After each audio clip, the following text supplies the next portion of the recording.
Good afternoon. Good evening. Welcome back to Tipsy Casting. I'm Jess, and this is my co-host, Jen. Thank you all for tuning in for what's going to be another fun week. We are very excited to welcome the wonderful and talented Sarah Shahi. Former model, Dallas Cowboy cheerleader turned actress, producer, and author, Sarah joins us for an episode talking about her journey as an actor, mother, and woman. Since shooting season 1 of Sex Life, Sarah can most recently be seen in season 2 of Sex Life, Black Adam, and Red, White, and Royal Blue, coming to Amazon on August 11th. Now grab a cocktail Or a mocktail. and enjoy. Hello, Sarah. How are you? Hello. It's good to see you guys. I'm good. How are you doing? Good. Thank you so much for joining us. Oh, thanks for having me back. Our pleasure. First of all, what are you drinking today? Oh, As you take some unintentional product placement. Diet Coke. It's not something that, it's like, I don't really drink sodas too regularly. I'm such a fucking hypocrite because actually I drink one a day. So what the fuck am I talking about? But yeah, like this time in the afternoon, it's like I have 3 kids. And so I always get kind of sluggish, and coffee, sometimes you're just like, bleh, I don't really want coffee right now. So it's like, yeah, Diet Coke, here we go. Yeah. I love it. Our thing has been when we record it, we've been doing cocktails, and so I'm recovering from a cold, and so I'm doing a hot toddy.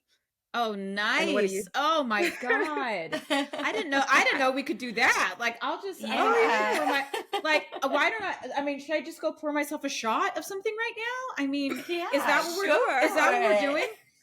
You guys are I have my awesome. wine. I'm not going to lie. I have my wine. Holy shit, ladies. My God. All right. Just give me 1 second. It's not far. Just 1 second. Oh my gosh. I didn't know it was that kind of party. I'm trying to be all professional.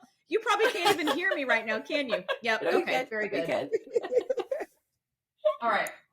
Well, it's so cute. Here. Just for the sake of time and not getting a shot glass, let's just do it the good old fashioned Southern way, just right out of the bottle. All right. Love it. Cheers. Cheers, ladies. Cheers. Look at you, press. Damn. Oh, there you go. The spot, I'm sure. I'll be on the floor in 2 seconds, but that's okay. It'll make for a good, interesting podcast. Yeah. What was it? What was that shot of? Don Julio. Nice. Uncle Don. Yes, Uncle Don. I've had a lot of experiences with Uncle Don. Anyway, yeah. How are you? Okay. Let's just dive in. So lots have happened. Really good. So you did an episode, for people who don't know, you did an episode with me during lockdown of my thing called Coffee with Casting. And we dove into how you got started, your sort of trajectory, your timeline, your audition for Sex Life. Yes. All of the things. You've now shot a second season. You're moving on to another show. I want to we want to talk about all of it because so much has happened for you. That was it. Black Adam was Red, White, and Royal Blue. I've got that. That's coming out in August. That was a pretty big book that's coming out. Let's see. Where should I start? Where should I start? So maybe post season 1 of Sex Life. Okay, post season 1 of Sex Life. The show came out when I was shooting Black Adam.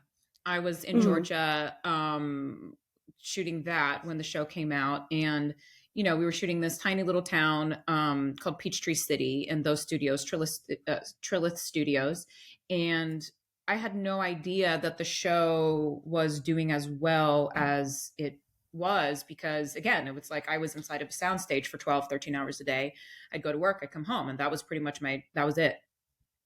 Adam Demos, he had his viral moment that, the entire world learned about that. But I had no idea how the show was actually performing. And it wasn't really until maybe about a month later when I wrapped came back to LA and settled into normalcy, that it was just one of those things where I started getting accosted at my children's elementary school. I couldn't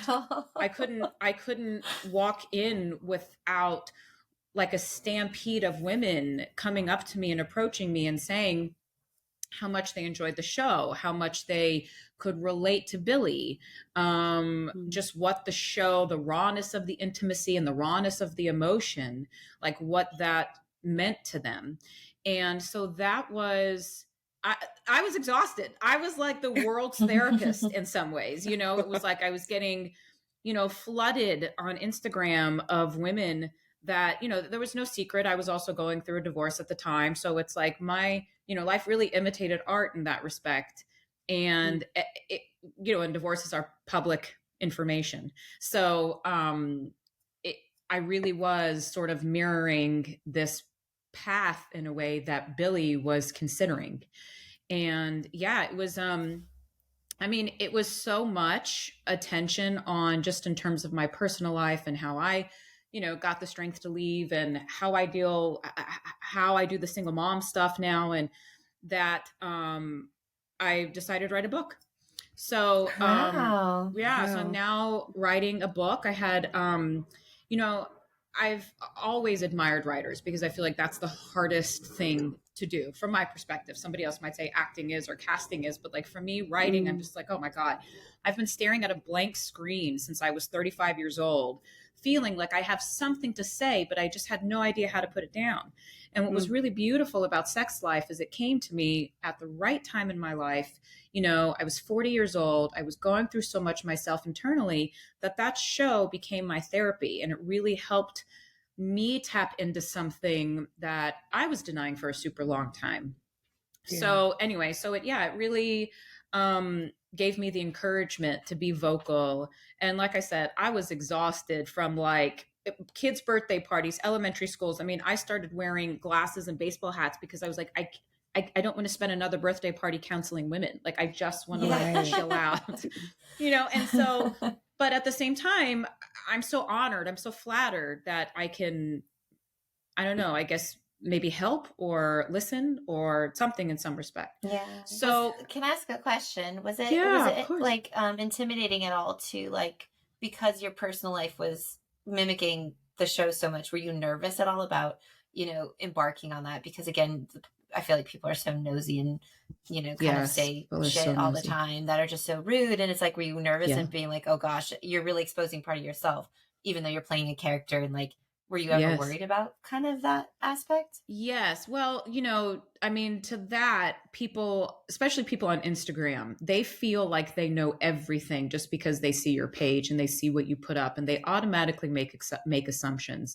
And because they're writing these things through a little, you know, I don't know, 3x5 screen or whatever this is, they feel like they've got some cojones on them and they can say whatever they want. So that part of me, actually, Kim Kardashian kind of became a, like, I don't know, I don't want to call her a mentor, but sort of a mentor in that way, just teaching me how to block out the noise. And she was also a connection I made over Instagram because of the show. She really enjoyed the show.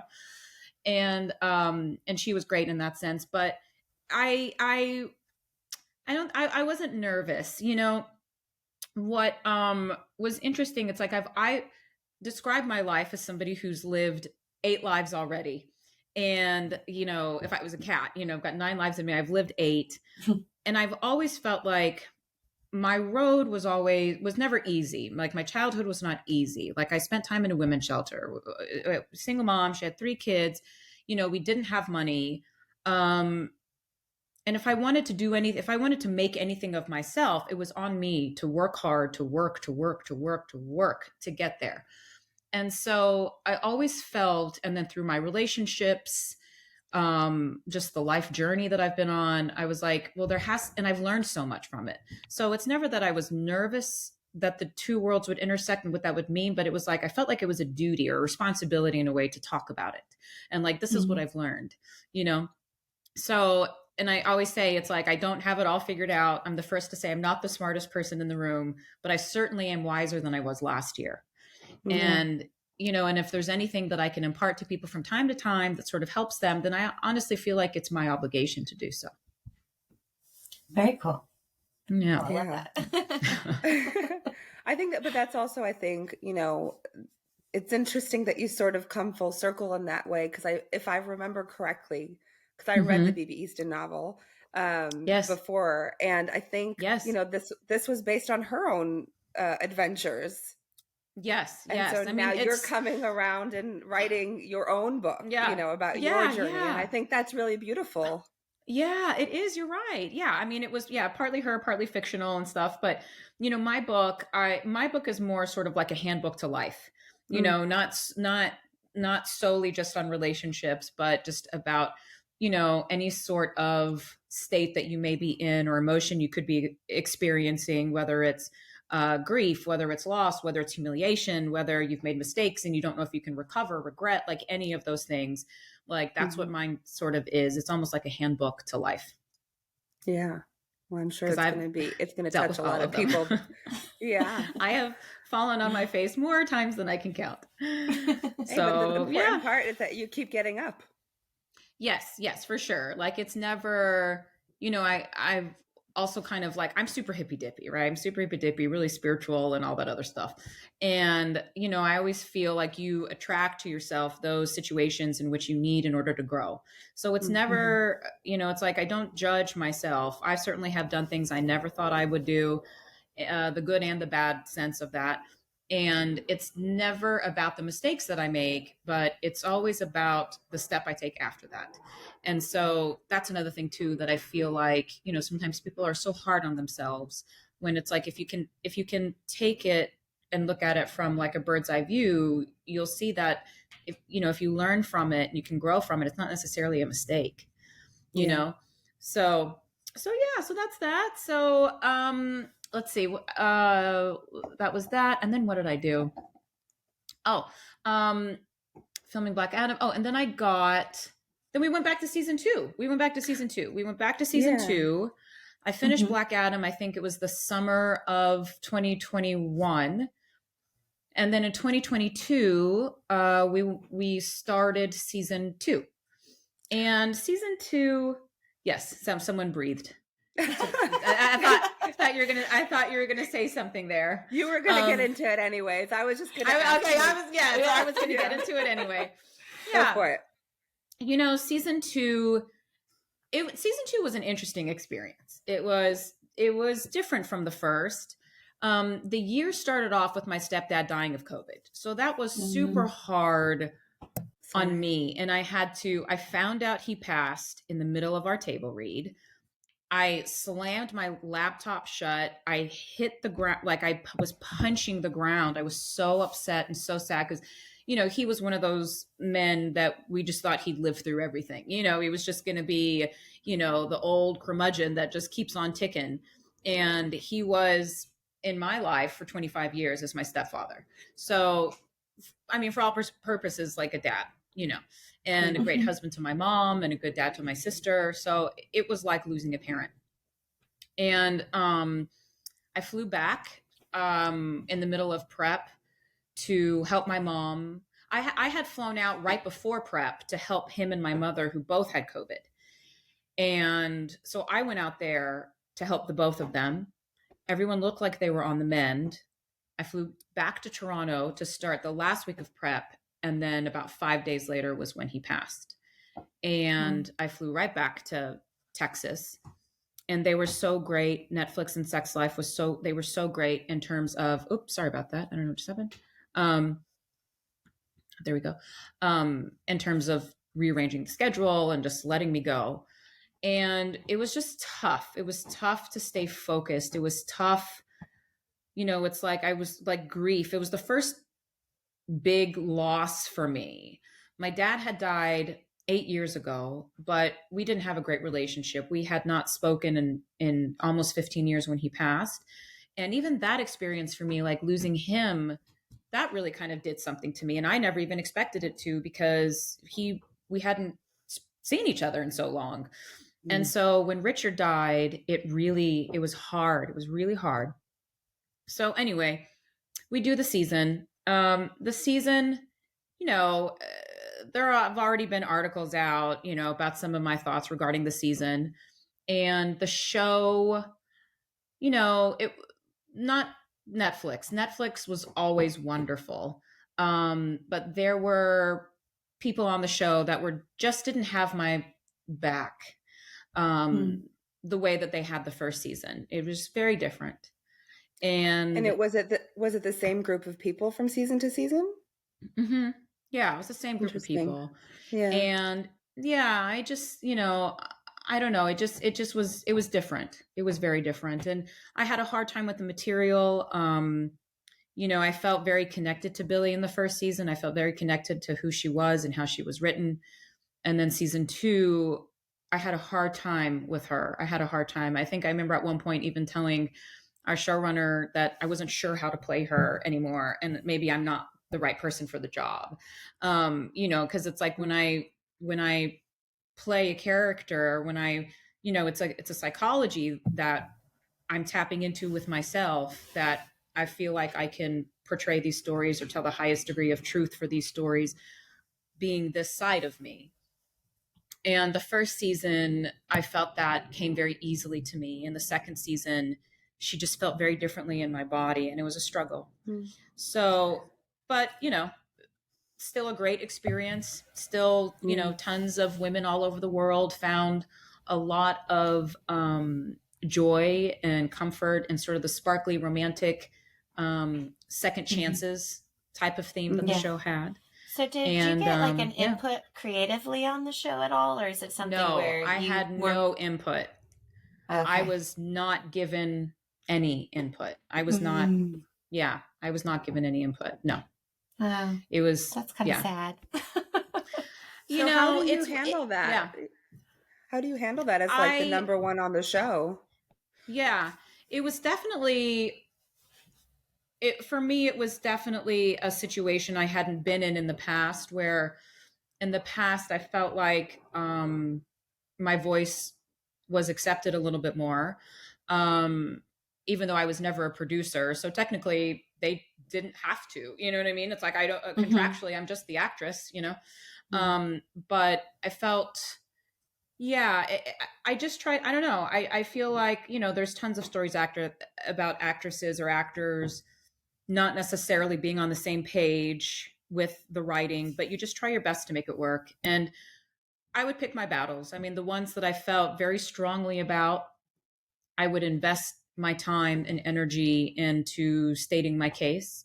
And the ones that I felt like, or the ones through experience I learned, I was not going to be heard in any way, shape, or form. I learned not to even pick those, but to just really, again, to just, you know, my job, no matter the material, is to tap into the vulnerability. And again, the truth, whatever the truth is in that scene, in that story, how do I tell the larger piece of this puzzle? And, you know, and so that's what I would focus on. Wow. Yeah. That must be really challenging, just to have, you know, especially you were so connected to her in the first season, just in your authentic life. And I'm sure you have changed between season 1 and season 2. Different people have come into your life and you're in a different space. And to have that feeling that this character is now foreign to you and the direction that they've taken to her. I tried to quit or get them to fire me. Not, you know, I say this very jokingly. I have now learned how little bits of what I say can turn into clickbait things very quickly. So I'm not going to do that. But when I first read the scripts, again, this character who, you know, season 1, she was from Georgia. She was kind of the Spitfire, you know, and she was grounded. She was messy, but she was earthy. And then in season 2, she felt kind of upper crust. Her dialogue changed. She sounded different. And I was like, what happened? Where is that earthiness? Where is the girl from Georgia who had a hard time fitting into Connecticut, like in New York? Like, where is she? So that was that. But, you know, again, you know, to try to end it on a happy note, I feel like it still did its job. It still made a lot of people happy. I think the actors all did a great job. But obviously it's time to move on. Yeah, it's so funny that you say that because, like, it's as a viewer, like, as we said, like, this is the first time I'm meeting you, but as a Yes. viewer, I watched season 1 and it was amazing and loved it, and Yes. and then season 2, I was watching it last like, night. yeah, I love I it. love that. I'm like a fan of myself. Is that weird? Yeah. I need to reconnect with that. Love it. No, but then watching season 2, like, I kind of had high hopes for it because thinking just like, oh, it's gonna be just up there. And I feel like sometimes when you have that good of a show, season 1, Yeah. and I Yeah. personally, I mean, I think it's kind of happening with Ted Lasso a little bit this season, where it's Mhm. like you have such good things that the writers and the creators come in and they kind of take everything they think like was their big hit on the first part of it Right. and try to just make it 10 times more on season 2 or season 3, and then it just kind of gets overblown. And that's what I felt kind of happened in season 2 of Sex Life, because it's like Yeah. I love their characters so much and the rawness of it, of season 1. And Yeah. I mean, I'm not married, I don't have children, but I have a lot of friends who do, Yeah. and I could see a lot of That's them why you have in that Billy. glow in your face too, you bitch. Yeah. I'm like, I'm over here. I'm like, the battle gets harder each day, and you've just got this glow. No. Yeah. But But yeah, no, I think I've seen that a lot lately, is where it just is like, Yeah. they think they get lightning in a bottle and then they try to replicate it, and instead of just sticking true to what it was that made it work the Yes. first time, they go way too Well, far, and then you kind of lose the audience a little bit. Well, that's what I wish I wish it was replicated. And even as an audience member, and I've been very vocal about this. I loved Brad and Billy on screen. I loved seeing that push and pull that the two of them had. And to not get that in season 2, like, when I was reading the script, when we were reading the script, it was like, where's Adam?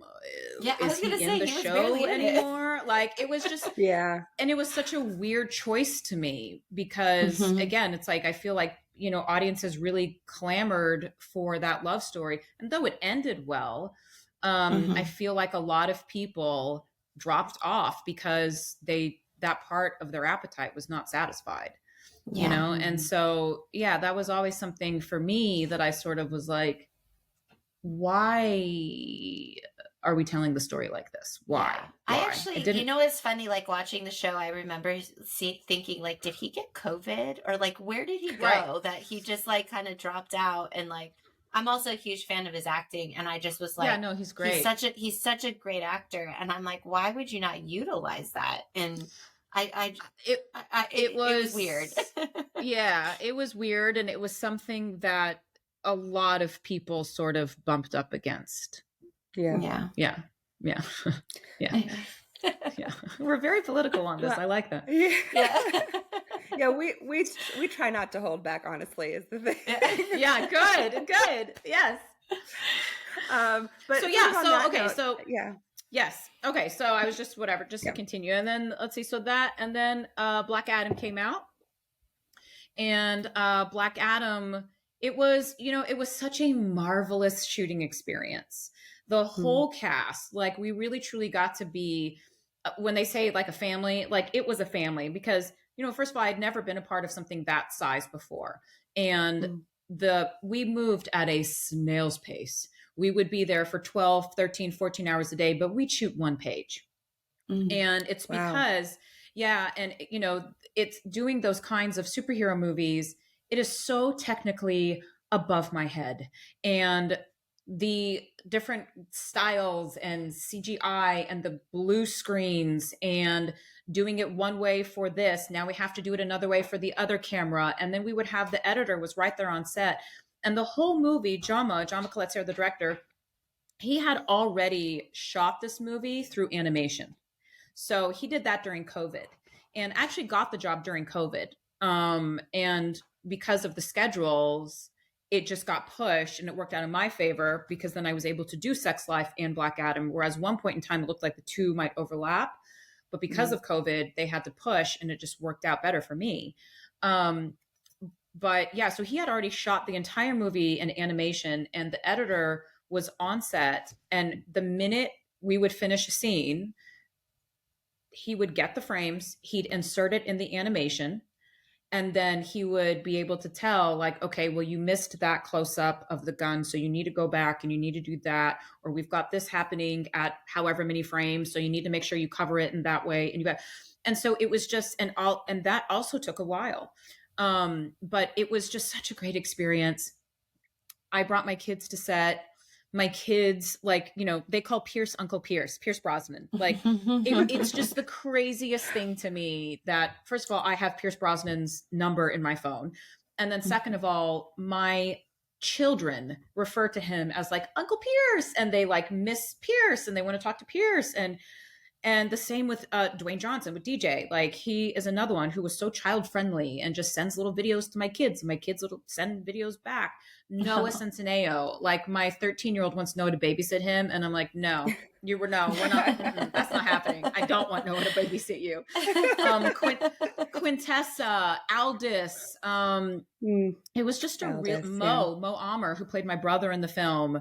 It was just so awesome. And that was an experience, by the way, which, whereas Sex Life was not a collaborative thing, Black Adam was so collaborative. And the ideas would come from anywhere. Anybody had the right to an idea, had the right to speak their mind, and we would try it. Whether it worked or it didn't work, we would still try it. And the DP, Larry Sher, Oscar Award winner for Joker, again, like, one of the nicest, most humble, collaborative people I've ever worked with. The press tour was so much fun. When I went to the screening, when I went to the premiere in New York, I took my children. I took my kids, my mother, and my sister. And I started crying on the press line because I was like, this night, like, it's not for me. This night is for them. This night for me is, as a parent in this business, you miss so many firsts. You miss the first basketball game. You miss the first recital. You miss the first whatever it is, and I was like, this is the promise that I made to them, years ago. And I make each year, that I promise you, mommy just has to work really, really hard. And then I'm going to get something really big, and you guys are going to come with me, and it's going to be so much fun. And so it was just like, this was a culmination of all those missed firsts. So yeah, it was pretty cool. And I remember watching the movie with my kids, and they didn't know how big my role was in the movie. They didn't realize that I was kind of the female lead of the film. And they looked over at me afterwards and they were like, Mom, like, my 13-year-old was like, Mom, you're so good. And I just started crying because it's like, to get my boy to say that to me, whereas I'm just mom, I'm nothing like that for him. It was just huge. So that's a experience for me. I will take that until the day I die. It was so beautiful. So it was that. And then I did a movie, a wonderful, much smaller movie called Red, White, and Royal Blue. That was based off of this highly commercial, best-selling gay romance novel. Matthew Lopez directed it. And Matthew Lopez is this Tony Award winner who did this play called Inheritance.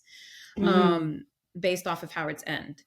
And he is so damn smart. I mean, I would do craft services on one of his movies if he wanted me to. He gave me some of the best some direction I've never heard in 20 years of acting. So that's coming out in August. And yes, that role for me is going to be very different. It's super comedic, which I've never really had the opportunity to sort of dive into that side. No one's really let me do that yet. So I'm looking forward to that coming out. That's coming out on Amazon in August. I love that you've done this, where you've in the best way, like, you've done the series, you've done the massive property, you've gone into this little indie. And I think that's so beautiful to have those different experiences, to collaborate with those different people. And I think it's surprising to hear you talk about Black Adam like that something on that scale, that big, was the most collaborative, which is surprising because I feel like you don't often hear that.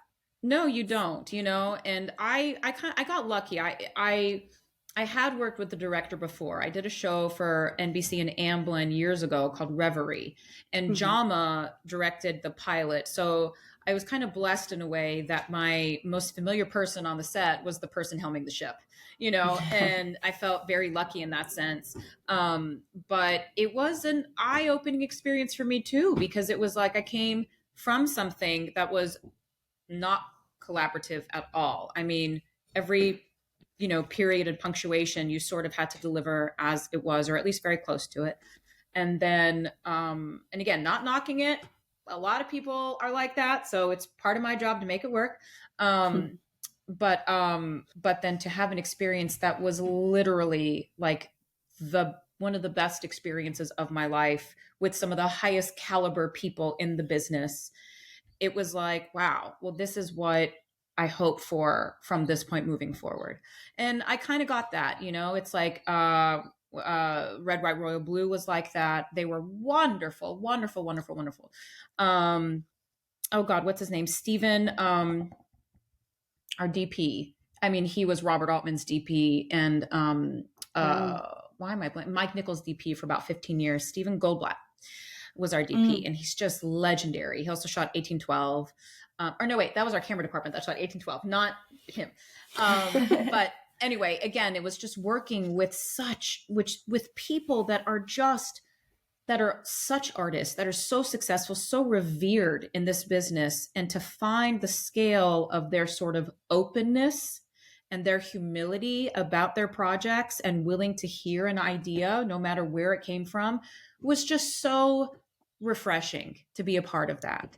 And then I went off and I did the pilot. I did this pilot called Judgment, which now, because of the strike, is just off in Never Never Land. Nobody knows what's going on. And that one I actually am a producer on. And that one is written by a guy named Joey Falco, an incredibly talented writer. Melvin Moore and Jake Kasdan are the producers behind that. And again, another scenario where my voice was welcomed. And you know, it's not about being right. I've always said, it's like, you don't have to like my idea. I mean, I've got 100 of them, 99 of them are bad, you know, but to create an atmosphere, I also feel like sometimes the best work is done in atmospheres that feel safe to explore. Yeah. And I feel like if you rule with like this is the only thing that's my way, take it or leave it, that kind of thing, unless you're like Aaron Sorkin or, you know, unless you're somebody like that, I just feel like you're denying yourself of an opportunity of a really great idea that could come from left field. You know, you're denying yourself that magic of genius, that magic of spontaneity, and why do that, you know? Yeah. So yeah, and here we are, and I'm working on the book. I did a article recently, you know, sex life was such a internal life-changing experience for me. And because I did feel like I got kind of thrown into this department of helping, that I started writing, and I wrote this article just last month for Glamour that did really well. And now something else for Drew Barrymore's magazine. And then that came out today. And then I'm working on a book proposal next. So that's what I've got going on. I would love to talk about the Glamour article a little bit, because, you know, it's really powerful, and it was very vulnerable of you to come out so openly, talk about your marriage, talk about just sort of the timeline of everything as it connected to sex life. And so what inspired, did they approach you? Is it something that you sought out? How did that come together for you? Well, like I said, I've been staring at a blank screen since I was 35 and just going like, I know I've got something to say, but I don't know how to. And I just, you know, and I'm a classic middle child in a sense that everyone always came to me for advice. Everyone always came to me to help them mediate between family members or friends or whatever. And so I started I had thoughts. I started like a divorce manual in 2020, because in 2020 that's when I filed, and again it was COVID, and there was nothing to do but Postmates Milagro at 9 a.m. and you know, trying to homeschool 3 kids. It was just I'd lock myself in the bathroom and like toss out Skittles and M&Ms to them just so I could cry, you know. So it was like there was And my therapy just became writing. And I kind of created what was like a divorce, a guide to, like, what did I call it? Sort of like a divorce handbook or something like that. The divorce decree, or I can't remember what I titled it. Mm-hmm. And it was so therapeutic to just write about, my emotions and the fact that, even though the divorce was the right thing for both people, why am I still crying? Why am I still hurting? Like, why am I crying over something that happened 15, 20 years ago? And then the ways in which we try to stop that, we try to heal that. But then sometimes it's like the emotions would get so big, I couldn't distract myself. And also being COVID, I couldn't do shit. I was like, I can't go rub up against something new. I can't do anything right now. So it's like I was forced to sit with my feelings. And, and I just remember hearing one time an acting coach from a long time ago told me, like, the only way out is in. And so I just would dive into my feelings and just like loss and sadness and, just what it all means. And so, I just started writing. And then Sex Life that was before I shot Sex Life. And then after I shot Sex Life, I became more empowered. I became more empowered in myself as a woman, as a feminine entity, and like one of the things I said in the Glamour article is, or actually, no, I'm writing about this in the book. It's not, I don't think it's in the Glamour. No, maybe it is. It's about orgasms. And, Sex Life was such a pioneer in the sense that it kind of put female sexuality front and center in a very commercial way. And to be able to own and explore what your femininity looks like is a big power that I'm surprised a lot of women haven't tapped into yet. It's like I have so many girlfriends that I was talking to, and it's like they still haven't experienced an orgasm. And it's like, or your orgasm, it's not just the, 10 seconds of pleasure. It's like a key to unlocking who you are and what kind of space you take up in this world and how you present yourself. And you're getting to know the depths of yourself. It's not just sex. And so, these are just all the things that were just going through my head after Sex Life. And I just started writing them down. I just was like, it was like my own therapy. It was just, I just go. And then I knew, again, it was all to sort of build up to this book that I was like, I don't know what I'm going to call it or what it's even about, but I just have so many thoughts on everything. And so then when I was doing the pilot, I just started writing again, just all of the thoughts about Sex Life and how Sex Life changed me, thinking that was going to be like a prologue to the book. And then my publicist kind of sent it around and had an in at Glamour, and Glamour was like, oh my God, we love this. We want to publish this with some edits for our readers. And that's kind of what started it. Wow, that's incredible. What a journey. Yeah. It is so up and down. It's like left and right. It's left, right, up, down, sideways. Like I was talking to my girlfriend today, and she's like, well, we're talking about something. And she was like, well, at least you know who you are now. And I'm like, well, today, like I know who this person is today. I can wake up tomorrow and feel totally different. Yeah. Well, I think that's one of the wonderful things about everyone is like, I think the more people that understand that, like you never fully evolve, like you're never fully done changing. And like, you do live these lives kind of, consistently like changing and making yourself better and becoming somebody new. And I think it's a beautiful thing. I love how you said that, because it's just, I'm like sitting here going, yes, I agree. I feel like we are told so many times, like here's your path in life. And if you don't follow it, and if you don't get in line, like there's something wrong with you, or you're not normal. And like I felt that many times in my life, because I choose to be very spontaneous and crazy and weird. Like I know you don't know this, but I literally just moved to London just because I was tired of the States. So I was like, I'm just going to do this. And everyone's like, why would you give up everything you've worked for in the States? I have a house there, everything. And I was like, why? Because this is the next chapter of my life. And it's like, good for you. The fact that you're like putting it out there in that positive fashion is very cool to me, especially to me. Like, I think it's really neat. Yeah. And I also, I'm also like really big on like, you got one life. Like, we've got this life.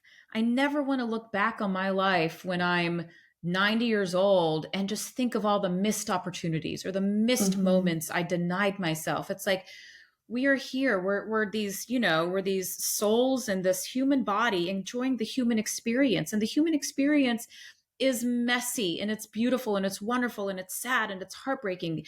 And it's also full of like magic and spontaneity and love. And the only judgment is the judgment that we place on ourselves.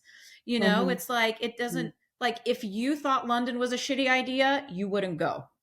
You know what I mean? But it's like, but you knew it was a great idea. And I'm so glad you listened to that. I tell my son, my oldest is now 13, and boy, is that a tough age. I mean, that's going to be the thing I was going to rant about, but like, I told him the other day, and just like peer pressure is really coming in strong for him now. And it's like, look, those who matter don't mind, and those who mind don't matter. And just to live your damn life. To me, there's nothing sadder than a life that's like unfulfilled. Yeah. Yeah. I agree. Go for your wine of the week now, because that feels like it's very topical. My sort of like wine of the week, it's 13-year-olds. It's those teenagers and social media. And I'm in this phase where my son he doesn't have social media, but the friends around him do, and they show him things, and you can't be on top of everything all the time. And what's really shitty, I went to this event the other night that was like safety for children for social media type of thing. And kids will do embarrassing pranks to the other, but then they'll like record it and then they'll put it on blast on their social media. And it's just something that I wish, like, I don't know, I wish there was a law or something, or parents would get more involved or something, because it's super detrimental to the kids, to the future, Yeah. But yeah, I mean, I know that's not like a fun, like, I can't stand men. Like, I know it's not like a fun, like, wine or whatever, but it's like, it's just something that's really frustrating for me. And I'm so in it with my 13-year-old and his peers and age group. And also it's like knowing when to step in and when not to step in, because it's not cool to have mom fight your battles anymore. It's like, I can still do that for the twins, but he wants me to back away. And I'm like, okay, then if I back away, I got to trust that you can handle this then. And it's just it's such a delicate. Jessica, you have a son, don't you? No, I have 2 nephews. I have oh my God, 10. You're another.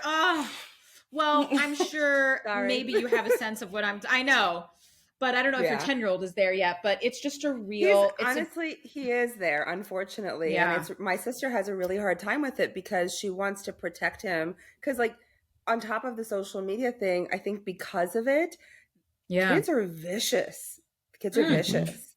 And it's like, it is next level. And I think it obviously starts at home in one space or another. And it's really hard to watch my 10-year-old nephew, who has got the heart. He's got a golden heart, and you don't want somebody to like take that away from him. I know. Because I say this with pride. He's a nerd. He doesn't love the way that he acts.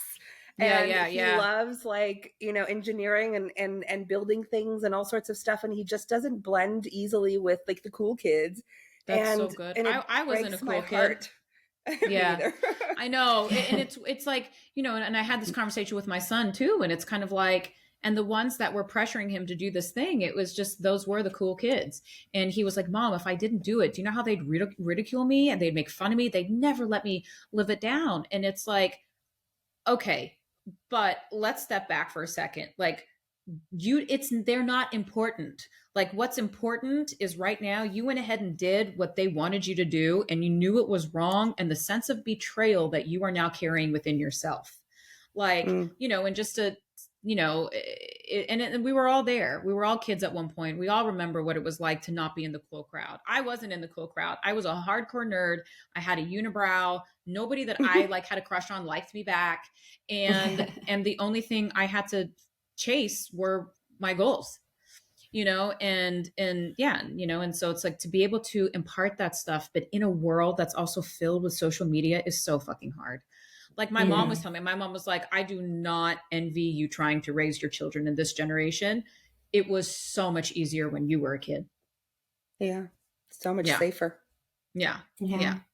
So that's a good wine of the week. I'm just gonna say, none of ours are like frou-frou. Like we tackled like pay inequality. We tackled like we just had the whole like not getting recognition for her work. So like we don't go light on our wine of the weeks. We like help people out. What's another? Okay, I'll give you another one. People not being honest in terms of how they feel, be it big or small. I have some friends that they're dating very casually, and the mixed messages that like my friend is getting, it's just so annoying because then you're constantly having to decipher like what things mean. And then it's just so lame because it's like, just be honest and say like, hey, this isn't it for me. But instead it comes across in terms of like, if you're able to hang out like this, and it's just it's so annoying. It's annoying. I just can't.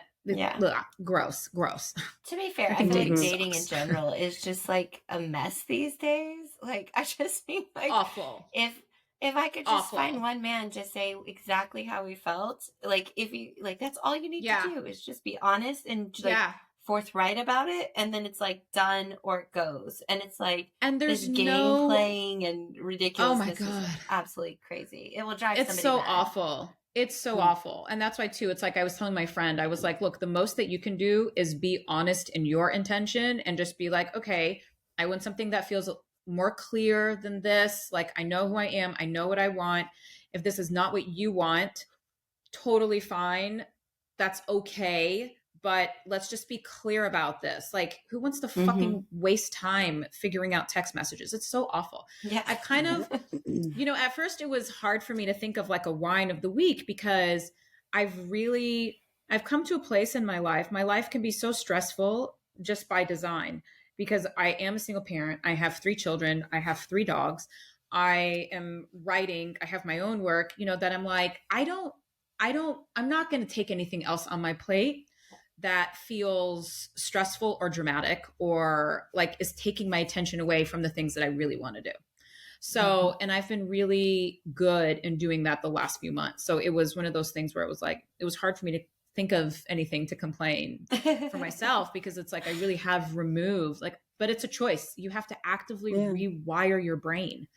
And then I realized I was so addicted to drama that when my life was like peaceful or like nothing was happening, then I would send a text that would incite some kind of dramatic response or some sort of anxiety because I've been wired to live in that sort of like drama, stress, anxiety, like will he, won't he, like that kind of thing for so long that it literally, like I was telling my girlfriend, I was like, you literally have to rewire your brain.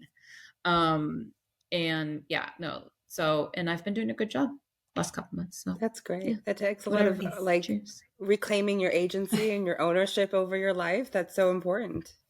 Yeah. And then also just like, just kind of like trusting the universe too, to like bring you the right people at the right time. If people go away, let them go, don't chase, and to just sit back and I don't know, just follow your happy. That's always a pretty easy one. If you don't know what to do, just follow your happy. Yeah. I love that. It is. I mean, it is, but it's like, I feel like so many people don't do that. Yes. It gets a bit exhausting, but, cause I think it's, for a lot of people, it's easier said than done, but I'm fully on the same page as you.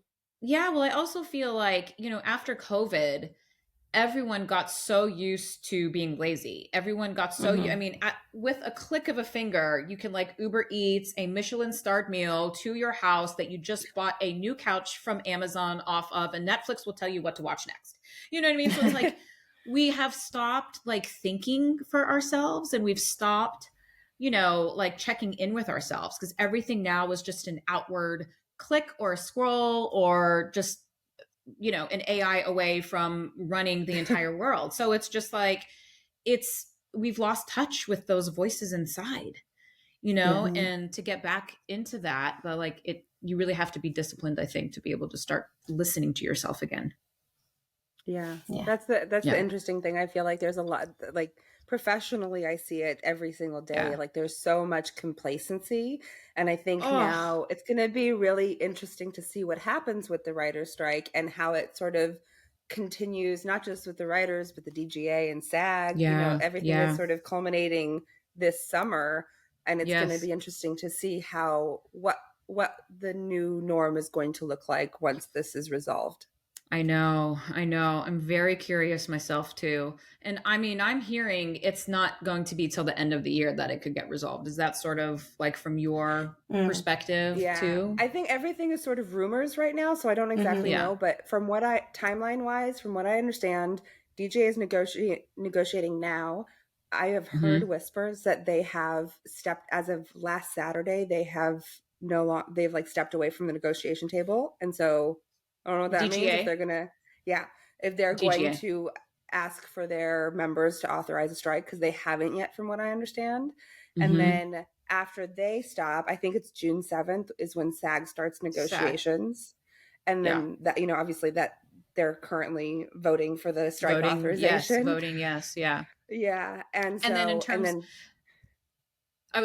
terms of what's the latest with the writers, and like, are they at the table in any way or no? They can't return to the table until SAG finishes negotiations. So they won't go back until July. If SAG finishes negotiations in July. Right. I mean, there could be the situation where SAG goes their 2 weeks of negotiations, says they're not going to engage anymore, goes on strike, and then the WGA comes back. Oh, I see. Okay. Why is that? Why is that they have to wait until SAG is done? Because I think it's the same negotiation committee at the AMPTP that's negotiating with each guild. Okay. Wow. Interesting. Such interesting times that we live in. My goodness. I will say, I just came from Cannes, and I was around a bunch of producers, and they all said September. It was kind of a across the board. Like, people were like, we think we'll be back by September, like in production. Oh, really? Yeah. There's a very long explanation that I won't bore you with as to why they think that, but it was kind of fascinating to me because they all were like, we think, because it's kind of really interesting being in like this creative space where people are trying to sell stuff and get things going in a time where the entire industry is at a complete standstill. And I know. They're like, well, we think that this is going to happen by September, so we need to sell our stuff now, so we're ready to go by then. And I was like, wow, this is very unique time to be here. But now, Jen, are you also in casting? I'm so sorry if you are, and I don't know that, and I'm an asshole. That's okay. So no. Yes, I'm a casting director as well. So are you now doing things out of London? Like, are you? Yeah, so I do both. So I still have my office open in LA. Okay. And then are you guys partners? No. No. Okay. We're just friends. We're just friends who got I mean, generally, like, kind of how this happened was because we have a lot of bad stuff happening in casting right now, and like we just kind of got fed up with it all, and we're just tired of like no one listening to us, so we're just gonna like start our own podcast and start talking about our perspective of the industry, because I think kind of it just kind of gets swept under the rug. Nobody really cares about casting too much. We're the first on, first forgotten, never thanked. It's like, so it's that thing where we're just kind of like, you know what, we want to change the narrative, so we're going to use our voices, and whether 2 people listen or 2 million, who knows? At least if we can explain what casting does to one person, that would be lovely. So and it's done well. You've lasted. It's done well. You have an audience. Like, it's beautiful. It's beautiful. Jessica, congrats. Yeah. I'm trying to, have I ever been in for any of you guys? Like, I don't think I have. I was trying to tell Michelle, for me, like, you were always busy. You were, because when I was active, most consistently, I was with April Webster. And anytime we were doing something, you were always on a series or whatever it was. So I don't think we ever actually met in person. And then, you know, and you've still been busy. So right. Well, not busy now. Nobody is. Okay. Interesting. I know nobody is. Yeah. I'd love to shoot. I'd love to do something that shoots in Italy though. I mean, who wouldn't? I'd do anything that shot in Italy. I mean, to be fair, that's my whole goal, is to be the first bicontinental casting director where I can do both. Okay, so, very cool. That's awesome. Well, it sounds like you're stepping in the right direction. Hey, I'm trying. Yeah. She's getting very close to pulling me in with her. You and everybody else. And go. Are you serious? I'm so tempted. Like, I feel like why there's the fuck not? I know. Especially, why not? All I have is my sweet dog that's staring at me from the corner right now. Yeah. So. And I was in London doing Red, White, Royal, Blue, and I had never experienced London for that long before as I was on the movie. And oh my God, what a city. I mean, such a great city. Of course, I experienced London through the, eyes of Amazon and everything that they kind of put forth for me. But it was pretty amazing. Yeah. Honestly, today I was walking around and I was just like, how do I live here? Like, this is so cool. And that's I'm so just, like, awesome. Doing my life. And I'm like, it blows my mind sometimes because people, and I mean, this is a whole nother episode we'll go into, but like the industry here is so fundamentally different, and just like the people, that it's just like, you can't get much more different than LA right now. And I was like, I never want to, I have to go back, right. But, it's, for my job, but I'm so excited about the possibility of like splitting my life between the two, because it's really, it's a beautiful place. I love it. Well, I mean, without calling anyone out, it's like, I hear stories of casting nightmares through my best friend, Michelle Lewitt. And some of the stuff that she tells me, I can't believe what she has to either clean up sometimes that some person did, and she is left with the fallout, or how she was undermined in a situation and she now has to explain to someone's reps why it is the way it is. Like, she tells me these things, and they're nightmare stories about people in the entertainment industry that have power and the way that they conduct themselves at times. It's just, I was like, oh my God, how awful. You would think that it would be, there'd just be better humans. Like, just don't do that as a human. Like, why are you being such a shitty human? You know what I mean? Yeah. So I can only imagine. I mean, it's just, I feel like it's just cultivated such a shitty for us. I mean, it just kind of like, I feel like it's like a huge chain reaction, and Jess and I have talked about this on the podcast before, but it's like, if we get treated like shit, or like, because clearly we're a bit of the younger generation of casting directors. The older generation has just been shit on the whole time, but now they've kind of grew up in that, and now they just want to like rain terror on everybody else. And then you have still like the directors, producers, studio people also being kind of shitty. And it's just like, I'm so tired of it. Like, we are not curing cancer. We are making a movie. Right. Why can't we just have a little bit of kindness and humanity in it? Like, it's not that difficult. Yes. So crazy, so wild. Well, I'll be sitting here praying that you guys get all the kindness and the humanity that you deserve, because you certainly do deserve a lot. Thank you. Well, we have one last question for you, since we're coming to an end here. It's a very, very important question we ask everyone. Prepare yourself. If the world was ending tomorrow, what would be your favorite cocktail that you would cheers the end of the world to? My favorite cocktail that I would cheers the end of the world to. That would be